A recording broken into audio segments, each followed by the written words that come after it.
दोस्तों, इंडिया की financial capital कही जाने वाली मुंबई जितनी बॉलीवुड को लेकर दुनिया भर में जानी जाती है, एक समय पे अंडरवर्ल्ड के लिए भी जानी जाती थी। करीम लाला और हाजी मस्तान जैसे पावरफुल डॉन्स द्वारा शुरू किए गए इस अंडरवर्ल्ड सिंडिकेट को दाऊद इब्राहिम और छोटा राजन ने क्राइम की नई ऊंचाइयों पे पहुंचाया। एक समय ऐसा था कि मुंबई पुलिस के पास हर रोज 30 से ज्यादा केवल एक्सटॉर्शन की धमकियों की कंप्लेंट्स आती थी। वहीं 2016 में मुंबई पुलिस ने Maharashtra control of organised crime act MCOCA के अंडर 5 केसेस रजिस्टर किए थे, जिसमें केवल 2 अंडरवर्ल्ड से रिलेटेड थे। उसी साल MCOCA से रिलेटेड केसेस में मुंबई पुलिस ने 41 पर्सन्स को अरेस्ट किया था, जिसमें से केवल 4 लोगों का ही दाऊद इब्राहिम गैंग से कनेक्शन था। दोस्तों, इन आंकड़ों को देख कोई भी शख्स इस बात को लेकर सोच में पड़ सकता है कि किन कारणों से मुंबई अंडरवर्ल्ड एक्टिविटीज में इतना ड्रास्टिक डिक्लाइन देखा गया। क्या ये प्रोवोकेटिव गवर्नमेंट रिटेलिएशन की वजह से हुआ या पुलिस क्रैकडाउन ने उन्हें मजबूर किया? क्या अंडरवर्ल्ड ने अपने काम करने के तरीके को बदल लिया या आज मुंबई में अंडरवर्ल्ड के इंटरेस्ट का कुछ बचा ही नहीं है? दोस्तों, आज का हमारा वीडियो अंडरवर्ल्ड की इसी जर्नी पे बेस्ड है, जिसे हम उसकी जड़ों से ट्रैक करेंगे। आज के इस डिस्कशन में हम देखेंगे कि कैसे अंडरवर्ल्ड ने मुंबई में अपना राज कायम किया था और किन वजहों से मुंबई अंडरवर्ल्ड से मुक्त हो पाई। तो आइए शुरू करते हैं। दोस्तों, मुंबई अंडरवर्ल्ड की कहानी आजादी के पहले से ही शुरू हो चुकी थी। उस समय के डॉन्स अपनी रिस्पेक्टिव कम्युनिटीज के सपोर्ट पे डिपेंड करते थे और इन डॉन्स में 3 सबसे पावरफुल हुआ करते थे: करीम लाला, हाजी मस्तान और वरदाराजन मुदालियर। इन तीनों डॉन्स ने 1940 से 1980s तक मुंबई अंडरवर्ल्ड को अपने कब्जे में रखा। बॉम्बे डॉक्स में ऑपरेट करने वाले करीम लाला और उसके फैमिली मेंबर ग्रुप्स को अफगान माफिया या पठान माफिया के नाम से भी जाना जाता था। कारण था कि वो अफगानिस्तान के कुनार प्रोविंस से आए हुए पाश्तून्स थे। Hashish trafficking, protection rackets, extortion, illegal gambling, gold smuggling etcetera इनकी मेजर सोर्स ऑफ इनकम हुआ करते थे। दोस्तों, हाजी मस्तान या मस्तान हैदर मिर्जा एक मुंबई बेस्ड तमिल मॉबस्टर था जो मुंबई का पहला सेलिब्रिटी गैंगस्टर बना। मस्तान का जन्म 1926 में तमिलनाडु के एक गांव में हुआ और 8 साल की उम्र में वो अपने फादर के साथ मुंबई आया। कुछ सालों तक क्रॉफोर्ड मार्केट में अपने पिता के साथ साइकिल रिपेयर शॉप में काम करने के बाद मस्तान ने बॉम्बे डॉक्स में एक कुली की तरह काम करना शुरू किया और यहीं से मस्तान के क्रिमिनल लाइफ की शुरुआत हुई। करीम लाला के साथ मिलकर मस्तान ने क्रिमिनल वर्ल्ड में अपनी अलग पहचान बनाई। मस्तान ने गोल्ड, सिल्वर और इलेक्ट्रॉनिक गुड्स के स्मगलिंग से लाखों रुपए कमाए और इसके साथ फिल्म इंडस्ट्री में भी डायरेक्टर्स के थ्रू अपने पैसे इन्वेस्ट किए। दोस्तों, वरदाराजन मुदालियर, जिसे पॉपुलरली वर्धा भाई के नाम से जाना जाता था, वो एक तमिल मॉबस्टर था। एक कुली की तरह अपनी जिंदगी की शुरुआत करते हुए वरदाराजन मुदालियर ने अवैध शराब बेचकर क्रिमिनल वर्ल्ड में अपना कदम रखा। आगे चलकर वरदाराजन ने हाजी मस्तान के साथ मिलकर डॉग कार्गो चुराना शुरू किया और नार्कोटिक्स ट्रेड में भी अपना हाथ डाले। दोस्तों, इन डॉन्स की कहानी में एक नया मोड़ दाऊद इब्राहिम के साथ आया, जिसने मुंबई के पूरे क्राइम सिंडिकेट को पलट कर रख दिया। दिसंबर 1955 में महाराष्ट्र के रत्नागिरी डिस्ट्रिक्ट में दाऊद इब्राहिम कसकर का जन्म एक कोंकणी फैमिली में हुआ था। दाऊद के पिता इब्राहिम कसकर मुंबई पुलिस के हेड कांस्टेबल थे और दाऊद का बचपन सेंट्रल मुंबई के डोंगरी एरिया में गुजरा। दाऊद ने अर्ली एज से ही क्रिमिनल लाइफ में अपना नाम बनाना चालू कर दिया था। 19 साल की उम्र में दाऊद ने उस समय के डॉन हाजी मस्तान से भी दुश्मनी मोल लेने की जरूरत की। कारण था हाजी मस्तान द्वारा पठान गैंग के लड़कों से दाऊद गैंग के 2 लड़कों को पिटवाना। बदला लेने के लिए दाऊद ने हाजी मस्तान के पैसे लूटने का प्लान बनाया, लेकिन एक गलत फहमी के कारण हाजी मस्तान के पैसों की जगह मेट्रोपॉलिटन बैंक के पैसे लूट लिए। दोस्तों, वो उस दशक की सबसे बड़ी लूट थी। हालांकि इस मोड़ पे पुलिस ने दाऊद और उसके साथियों के खिलाफ कंप्लेन तो लिखी, लेकिन उसी समय मुंबई पुलिस ने दाऊद गैंग को पठान गैंग को खत्म करने में मदद करने का ऑफर भी दिया। यहां से मुंबई अंडरवर्ल्ड की नई कहानी शुरू होती है। 1988 आते आते हाजी मस्तान समेत दूसरे डॉन्स को दाऊद ने अपने क्रिमिनल और ऑर्गेनाइजेशनल माइंडसेट और मुंबई पुलिस की मदद से अंडरवर्ल्ड से बाहर कर दिया था। दोस्तों, दाऊद के अलावा मुंबई में कुछ और जाने माने क्रिमिनल्स ने अंडरवर्ल्ड में अपनी पहचान बनाई। इसमें से एक नाम था छोटा राजन। दाऊद का ही पुराना साथी और की एड छोटा राजन ने अपनी क्रिमिनल लाइफ एक चोर और बूटलेगर की तरह राजन नायर या बड़ा राजन के अंडर की। बड़ा राजन के मर्डर के बाद उसके बिजनेस को छोटा राजन ने संभाला और आगे चलकर दाऊद के साथ काम करने लगा। छोटा राजन को भी दाऊद के बाद 1988 में इंडिया छोड़ भागना पड़ा। आगे चलकर छोटा राजन को गैंग के अंदर की पॉलिटिक्स के कारण दाऊद से अलग होना पड़ा। मुंबई अंडरवर्ल्ड के एक दूसरे बड़े क्रिमिनल का नाम है अरुण गावली। जिंदगी की शुरुआती सालों में अरुण गावली परेल और बायकुला के टेक्सटाइल मिल्स में काम किया करता था। अरुण गावली ने फिर रामानायक और बाबू रेशम को ज्वाइन कर उनके बायकुला कंपनी नाम के गैंग के under illegal liquor dense operate करने लगा।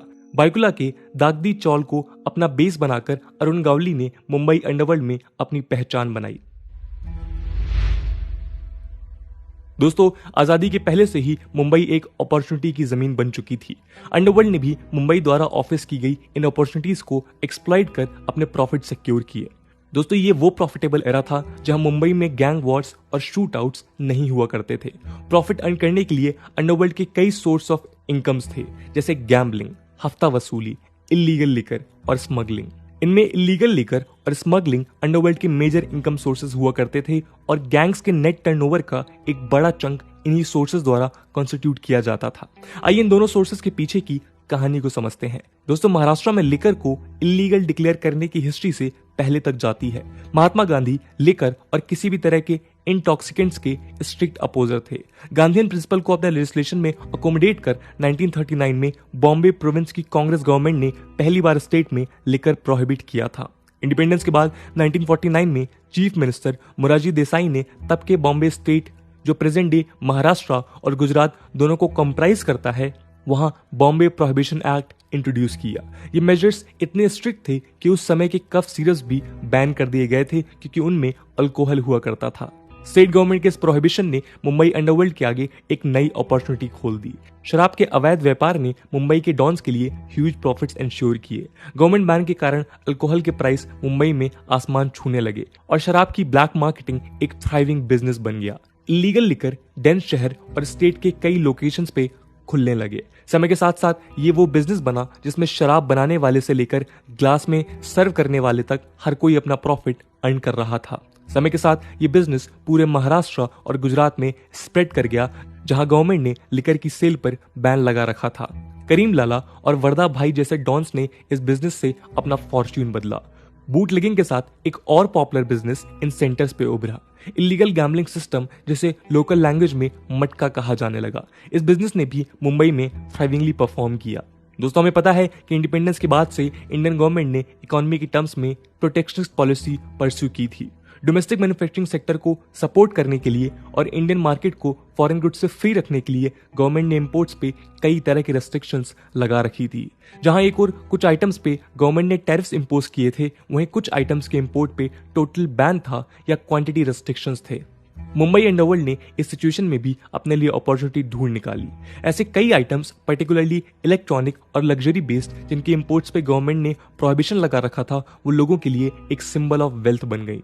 परफ्यूम से लेकर रेडियो तक ये सारे आइटम्स की डिमांड सिटीजन्स में बढ़ती चली गई। अंडरवर्ल्ड ने इस डिमांड का फायदा उठाकर इन गुड्स को मुंबई और आसपास के पोर्ट्स में इलीगली इंपोर्ट करना शुरू कर दिया, जहां से इसकी सप्लाई दूसरे शहरों में होने लगी। देखते ही देखते स्मगलिंग का बिजनेस लगभग सारे आइटम्स में होने लगा, जिनके इंपोर्ट्स पे गवर्नमेंट ने रेस्ट्रिक्शंस लगा रखे थे। मुंबई में कई वेयर हाउसेस स्टैब्लिश कर दिए गए, जहां इन स्मगल्ड गुड्स को रखा जाने लगा। लग्जरी आइटम्स के सिवा गोल्ड और सिल्वर की स्मगलिंग भी समय के साथ एक ल्यूक्रेटिव ट्रेड बनकर उभरी। टैक्स एवेड करने के बाद गोल्ड और सिल्वर के प्राइसेस में मार्केट के कंपेयर्ड एक सिग्निफिकेंट मार्जिन दिखा और इसी प्राइस डिफरेंस ने स्मगलर्स को इस ट्रेड की तरफ आकर्षित किया। दोस्तों, इन रास्तों से मुंबई अंडरवर्ल्ड के लिए पैसे कमाना एक आसान रास्ता था। ट्रेडर्स के इन मेथड्स के अगेंस्ट ऑल्दो समय समय पे गवर्नमेंट और पुलिस द्वारा एक्शंस लिए जाते थे, लेकिन मेथड्स में कोई मर्डर और शूट आउट जनरली इन्वॉल्व नहीं होता था, जिस कारण क्रिमिनल केसेस रजिस्टर नहीं होते थे। इवन कोस्टल रीजन्स, जहां स्मगल्ड गुड्स स्मगलर्स द्वारा इंपोर्ट किया जाता था, और वैसी लोकेलिटीज जहां शराब के अवैध अड्डे चला करते थे, हर फिक्स ड्यूरेशन या डील के बाद पुलिस को उनका फिक्स शेयर पहुंचा दिया जाता था। इस अरेंजमेंट से एक और पुलिस वाले भी खुश रहते थे और डॉन्स के दरवाजे पे भी कानून द्वारा कोई नॉक नहीं किया जाता था। देखते ही देखते अंडरवर्ल्ड ने इतनी बड़ी क्वांटिटी में स्मगलिंग शुरू कर दी कि उन्होंने एक पैरेलल इकोनॉमी सिस्टम क्रिएट कर लिया। इस फ्लो ऑफ मनी का शेयर पॉलिटिशियंस के हाथ भी लगा।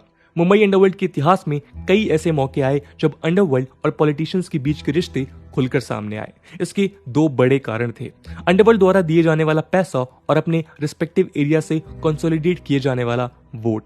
मुंबई के डॉन्स ने पॉलिटिशियंस को इन दोनों ऑफरिंग्स की ट्रिब्यूट दी, जो किसी भी पॉलिटिशियन के लिए इंडिया जैसे हाईली अनइक्वल डेमोक्रेसी में सबसे बेस्ट सपोर्ट हो सकती थी। हर कंसाइनमेंट के साथ आने वाले पैसों ने जहां पॉलिटिशियंस को इलेक्शन फाइट करने के लिए रिसोर्सेज दिए, वहीं इलेक्शन के दौरान डॉन्स द्वारा सपोर्ट मिलने पे उन पॉलिटिशियंस के जीतने के चांसेस और मजबूत होने लगे। पॉलिटिशियंस के सपोर्ट से अंडरवर्ल्ड ने भी गवर्नमेंट मशीनरी से अपने आप को सिक्योर करवाया और इस तरह से मुंबई के अंडरवर्ल्ड ने समय के साथ अपना मॉडस ऑपरेंडी सिक्योर किया। दोस्तों, एक के बाद एक क्रिमिनल वर्ल्ड में आए इन डॉन्स ने मुंबई अंडरवर्ल्ड को क्राइम की नई ऊंचाइयों पे पहुंचाया। जहां मुंबई पुलिस में अपने पहचान की वजह से दाऊद इब्राहिम डी कंपनी के ऑपरेशंस सक्सेसफुली एग्जीक्यूट कर पा रहा था, वहीं अरुण गावली जैसे गैंगस्टर्स पॉलिटिक्स का रास्ता चुनकर खुद को कानून से ऊपर मानने लगे थे। इस मोड़ पे यूं लगता था जैसे मुंबई अब हमेशा के लिए इन गैंग्स के कंट्रोल में रहने वाली है। जो किस्सा 1940 से शुरू हुआ था उसका कोई अंत नहीं होगा। लेकिन 1990s में मुंबई ने कुछ ऐसे इवेंट्स देखे जिसने उस शहर को और वहां बेस्ड अंडरवर्ल्ड की कहानी को पूरी तरह से बदल दिया। दोस्तों, हम उन की इवेंट्स की बात कर रहे हैं जिसने मुंबई अंडरवर्ल्ड पे अपना एक नाम मिटने वाला इम्पैक्ट डाला और इसके बाद जो दौर आया उसने मुंबई अंडरवर्ल्ड को बिखेर कर रख दिया।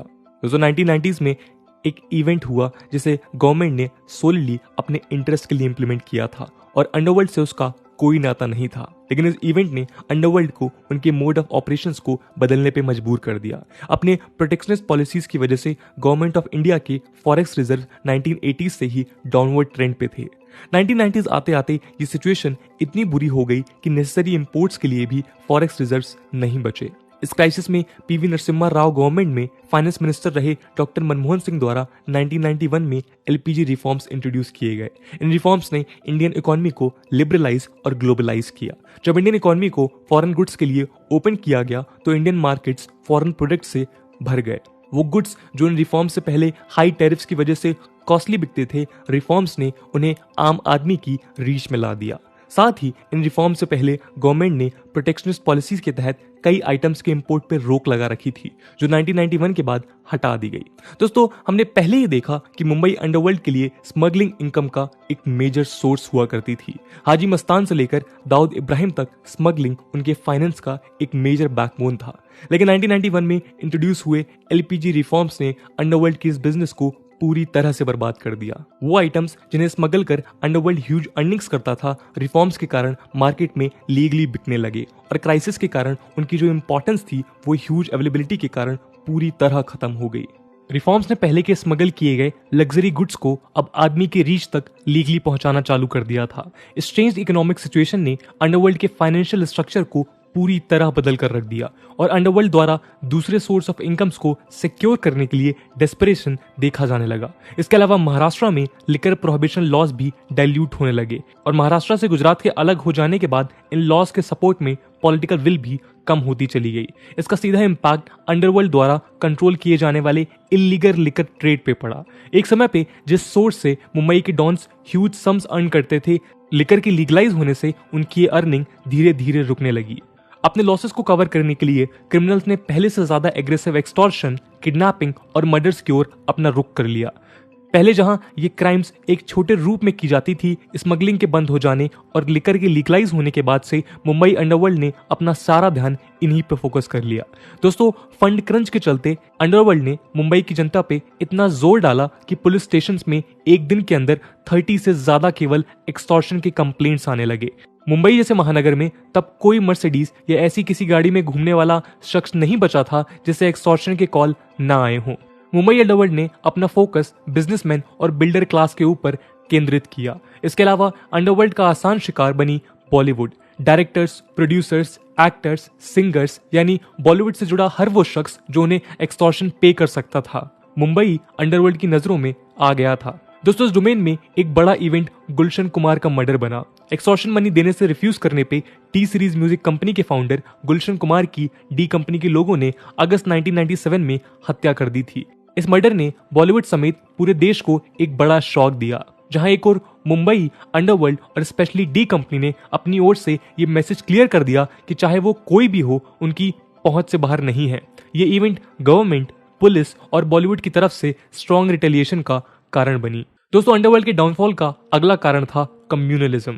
1990 से पहले अंडरवर्ल्ड रिलीजियस लाइंस पे कभी नहीं बटा था। हिंदूज मुस्लिम लीडर के अंडर काम करते थे और मुस्लिम्स हिंदूज लीडर के अंडर। एक दूसरे के फेस्टिवल्स में पार्टिसिपेट करना और family level ties Mumbai underworld की खासियत थी। इंडिया से भाग निकलने के बाद आईएसआई और टेररिस्ट ऑर्गेनाइजेशन से करीब आने पे दाऊद और इसके कारण दूसरे गैंग्स रिलीजियस लाइंस पे बंटने लगे और अंत में अंडरवर्ल्ड में कम्युनलिज्म ने अपने पांव पसार लिए। खुद दाऊद के क्लोज रहे छोटा राजन ने कम्युनलिज्म और नेशनल इंटरेस्ट के अगेंस्ट दाऊद के स्टैंड का रीजन बताकर खुद को डी कंपनी से अलग कर लिया। इसी समय देश के बदलते माहौल के कारण भी मुंबई के लोकल गैंग्स रिलीजन के बेसिस पर बंटने लगे। दोस्तों 6 दिसंबर 1992 को जब बाबरी मस्जिद तोड़ी गई तो देश भर में दंगे हुए और इन दंगों से मुंबई भी बच नहीं पाया। बाबरी मस्जिद के टूटने के बाद मुंबई में जो दंगे हुए वो उसके इतिहास के सबसे ब्लडीएस्ट कॉन्फ्लिक्ट्स में से एक थे। महीने भर से ज्यादा चले इन दंगों में मुंबई की आम जनता ने सड़कों पे हर रोज खून बहता देखा। इन राइट्स में मुंबई के स्लम ड्वेलर्स ने सबसे ज्यादा सफर किया, जिसमें ज्यादातर मुस्लिम्स थे। दाऊद गैंग ने आईएसआई के प्रेशर में इन राइट्स को मुंबई पे अटैक करने का कारण बनाया। पाकिस्तान से स्मगल किए गए बॉम्ब्स और आर्म्स के साथ दाऊद ने टाइगर और याकूब मेमन के साथ मिलकर इन राइट्स के अगेंस्ट मुंबई में कई बॉम्ब ब्लास्ट प्लान किए। साल था 1993। 12 मार्च 1993 को हुए 12 बॉम्ब ब्लास्ट ने मुंबई समेत पूरे देश को हिला दिया। केवल गवर्नमेंट और पब्लिक ही नहीं, खुद मुंबई अंडरवर्ल्ड के दूसरे डॉन्स भी इस अटैक से शॉक में थे। दोस्तों हालांकि इन ब्लास्ट के पीछे दाऊद ने मुंबई में हुए राइट्स के तहत मारे गए मुस्लिम्स के बदले का कारण बताया, लेकिन हकीकत में इन ब्लास्ट के रिटर्न में पाकिस्तान ने दाऊद को स्मगलिंग और नार्कोटिक्स ट्रेड के लिए अपना टेरिटोरियल वाटर्स का एक्सेस दिया। इन ब्लास्ट से मुंबई अंडरवर्ल्ड की कहानी पूरी तरह बदल गई। अभी तक जिन माफिया और डॉन्स को क्रिमिनल की नजर से देखा जाता था वो समाज के अनक्राउडेड रखवाले हुआ करते थे। इन ब्लास्ट ने उन्हें टेररिस्ट बना दिया। मुंबई ब्लास्ट से पहले दाऊद और उसके गैंग को मुंबई शहर ने अपना माना था। इस एक डिसीजन ने उसे देश का दुश्मन बना दिया। दोस्तों इस ब्लास्ट ने गवर्नमेंट और मुंबई पुलिस को जड़ से हिला दिया था और उसके बाद मुंबई पुलिस ने जिस एग्रेशन के साथ अंडरवर्ल्ड के विरुद्ध कार्रवाई की, मुंबई के डॉन्स उसके सामने नहीं टिक पाए। मुंबई पुलिस ने इसके बाद कई रिफॉर्म्स अपनाए और हर एक का मकसद था मुंबई से अंडरवर्ल्ड का सफाया। दोस्तों यदि इन सारे इवेंट्स को एक चेन में देखा जाए तो इस बात को समझा जा सकता है कि अंडरवर्ल्ड ने कुछ ऐसे स्टेप्स लिए जो जाने अनजाने में उनके डाउनफॉल का रीजन बनी। पहले तो एलपीजी रिफॉर्म्स का कारण अंडरवर्ल्ड की अर्निंग पे चोट लगी और उनके द्वारा पॉलिटिशियंस को प्रोवाइड की जाने वाली फंडिंग भी रिड्यूस हो गई। जहां इससे पहले फंड्स के कारण पॉलिटिशियंस अंडरवर्ल्ड द्वारा क्रिएट किए गए मेस को इग्नोर कर दिया करते थे और उनके पास ऐसा कोई बार्गेनिंग चिप नहीं रहा। और इसके बाद 1993 के बॉम्ब ब्लास्ट ने समाज को भी इनके खिलाफ खड़ा कर दिया था। इन सब के बीच जब अंडरवर्ल्ड ने एक्सटॉर्शन को अपना मेजर सोर्स ऑफ इनकम बनाया तो इनके टारगेट पे थे बिजनेसमैन, रियल स्टेट बिल्डर्स और नामी गिरामी हस्तियां। जैसे ही अंडरवर्ल्ड ने इन पे अपना जोर बढ़ाया, इन सब ने मिलकर अपनी सुरक्षा के लिए पॉलिटिकल लीडर्स पे प्रेशर बढ़ाना शुरू कर दिया। गुलशन कुमार और इन जैसे कई मर्डर्स के कारण पहले से बदनामी झेल रही मुंबई पुलिस और महाराष्ट्र गवर्नमेंट पे इतना प्रेशर डाला कि अंडरवर्ल्ड का सफाया अब उनकी मजबूरी बन चुका था। पॉलिटिकल लीडरशिप के पास भी अब अंडरवर्ल्ड को इग्नोर करने के लिए कोई कारण नहीं था और साथ ही 1993 बॉम्ब ब्लास्ट एक ऐसा इवेंट था जिसे इग्नोर नहीं किया जा सकता था।